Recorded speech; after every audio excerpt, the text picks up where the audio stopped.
Good afternoon, it's Camo Dave here. How are you? It's a rainy day here, and my brain has just been in a rainy day mood, just trying to think about certain things and analyzing things and trying to figure things out, you know? I do that when I go on a walk sometimes, but today it's kind of not a good day for walking or hiking. Most of my walks are actually hikes. I actually, you know. Anyway, today's question is, can you make really true good friendships via YouTube? Okay? And many people have always said, you can count the number of really good friendships on, you know, usually on the fingers of one hand. The friends that'll be there for you, thick and thin, good and bad, you know, that kind of thing. Maybe even less than 5. You maybe only 2. I don't know. You know, I like to differentiate it, friends and acquaintances. Okay, acquaintances are people like you meet in school, you meet at work. Most of the people you probably meet on YouTube. You know, you get to know certain people with quote marks around it. You may never meet them, actually, but you email, you talk on the phone, you are in chat rooms with them, and you kind of know them. They tell you all their secrets and what's going on in their lives, or at least they let you see what they want you to see about themselves. And, you know, and you may have daily conversations with them. Are they friends, or are they just acquaintances? You know, it's like the person that works, you know, down the hall from you at work, or you see them in the lunchroom, or you see them in the next cubicle. You may go to dinner with them now and then. You may hang out and watch the Super Bowl or whatever, you know, or go out to lunch.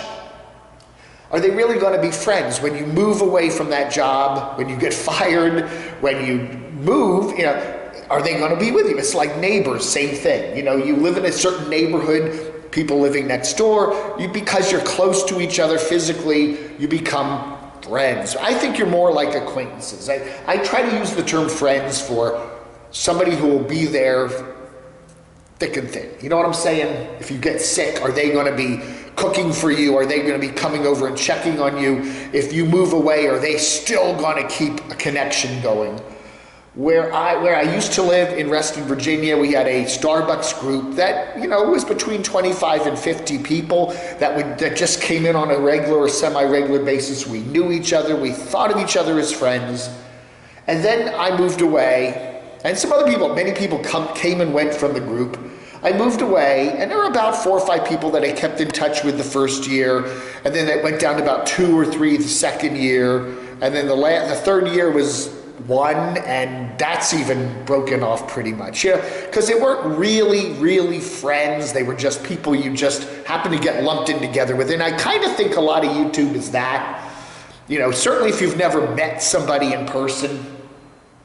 The other thing is, here on YouTube, at least in my experience, there are times when I have gotten invitations from certain people to come and visit. You know, I'm, you know, on the road sometimes. There was a period in my life between 2017 and today and 2020 where I did couch surfing. I didn't really have a formal place to live. I was using a friend's address. You know, I was pretty much living in my car and on the road. I wasn't really living in my car, but I did a lot of couch surfing. And I had a number of YouTube people say, hey, come and hang out. You know, that's how I kind of met my Doxinator, Craig. You know, he jumped on my channel back in 2016 when I first started doing it.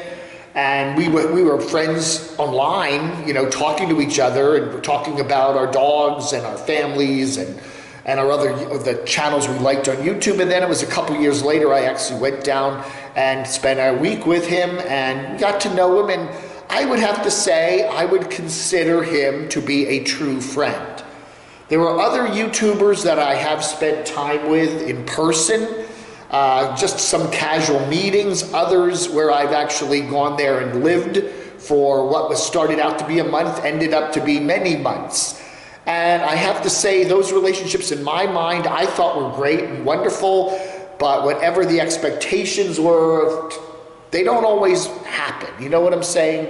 you think you know, and it's another thing too, when you live with somebody for a while, actually in the same house, under the same roof, you know, you really get to kind of know them, and then, you know, it's, you know, you may like them more, you may not like them more, you know, it's that kind of thing. And then when the day comes when you say, time to part company, you try not to have any hurt emotions, but, you know, sometimes that happens, and I don't know. The other thing that happens on YouTube that I noticed quite a lot is you'll make friends on YouTube and then they just disappear. You know, for a year or so, you're in really close contact with somebody, and then boom, it goes, they go away. And, you know, they're on your channel all the time, and then suddenly they're just gone and you never hear from them again.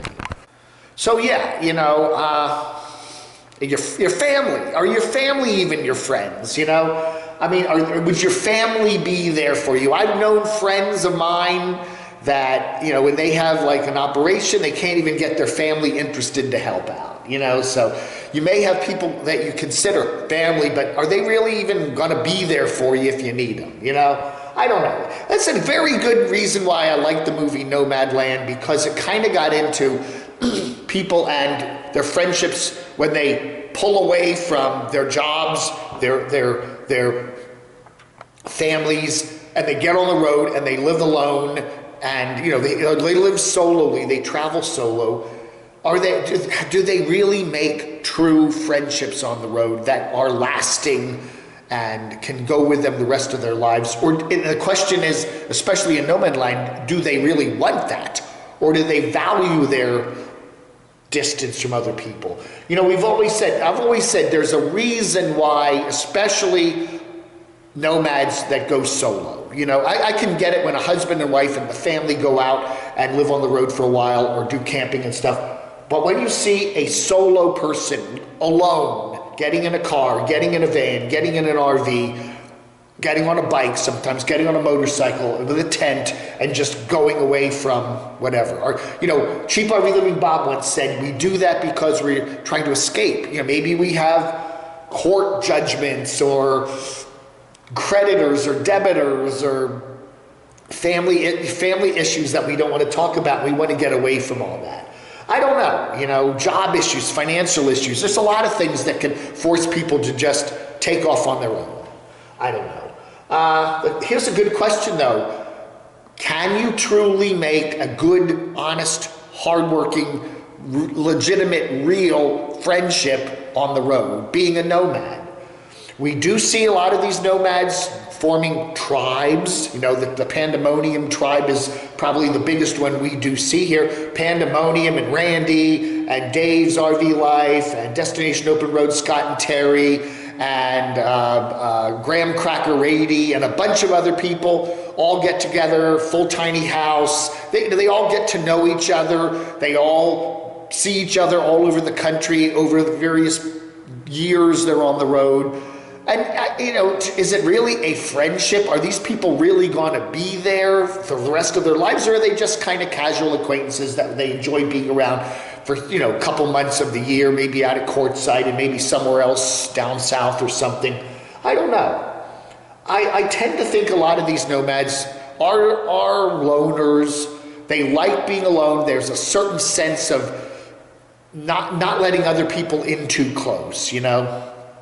And they probably don't make really good friendships. There's a certain nomad who's done a pretty good job building his channel. And I talked to one of his friends, and he said, you know what, Dave, even though you think this guy has a lot of friends around, I'm really the only person that's even close to him, even among his family. And I've heard that from a number of friends of nomads, you know. So I don't know. I think if solo nomads, they tend to get on the road because they don't want to have close relationships, and they value that distance they have, you know, from other people. And you probably don't see a lot of really true friendships forming even among the nomads. Now, as I said, you know, a lot of these nomads too, the ones that are solo, that's, you know, do we see like them get married? You know, I mean, yeah, Trent and Allie got married. We do see other couples that kind of hang around together. But you know, what surprises me, I think, more than anything else is just to see a lot of these nomads that are solo stay solo.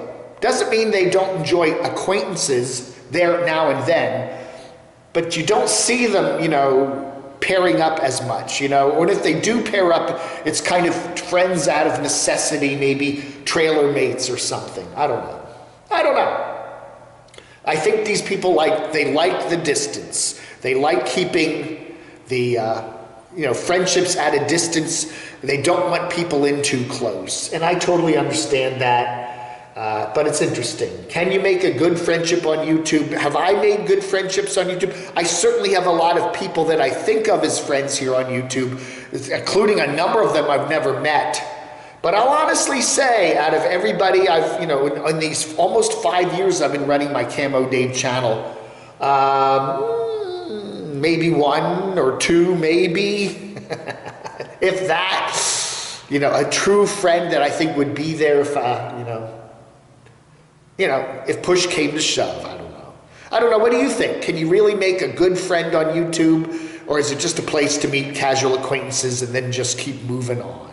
Let me know in the comments below. All right, thank you for watching my little rainy day rant here. You all have a wonderful rest of your Monday.